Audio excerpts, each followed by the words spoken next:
suis Nadège, je travaille au Conseil provincial des sociétés culturelles, je suis agent de mise en valeur du patrimoine.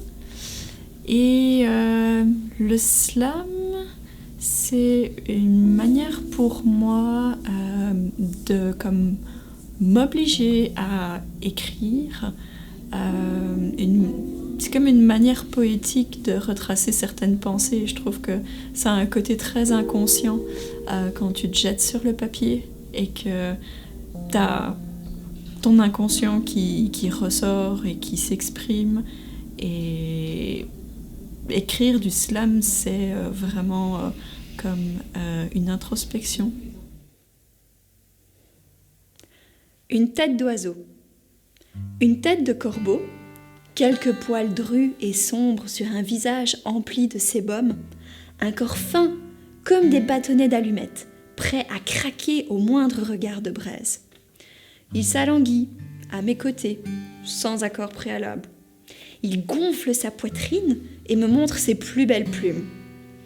N'étant que peu sensible à ses croassements, je décide de sourire en hochant la tête pour ne pas le contrarier.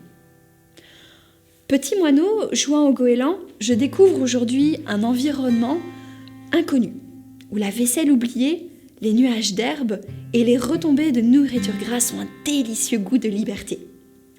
La nuit tombe doucement et tous les jeunes oiseaux se sont retrouvés à la source pour célébrer la vie, loin du nid familial. Il est tard et je suis particulièrement entourée. Une cresserelle décide de jouer les entremetteuses. Un coucou cherche un généreux colocataire. Un paon s'amuse à faire la roue devant les alouettes. Un pivert rafle toutes les chips du buffet. Un pigeon voyageur vante son prochain tour du monde en solitaire. Un rouge-gorge joue les rêveurs sur les rebords d'une fenêtre. Et pendant ce temps, un corbeau tente de froisser mon duvet. Malgré le peu d'expérience que j'ai pour ce genre de choses, je comprends qu'il est à la recherche d'une proie facile. À la limite d'être saoul comme une grive, cet animal tente plusieurs approches qui ne peuvent qu'être vaines. Le langage corporel est un art subtil qu'il utilise grossièrement dans l'espoir d'arriver à ses fins. Curieusement, il peine à décoder le mien. Il préfère probablement en faire fi.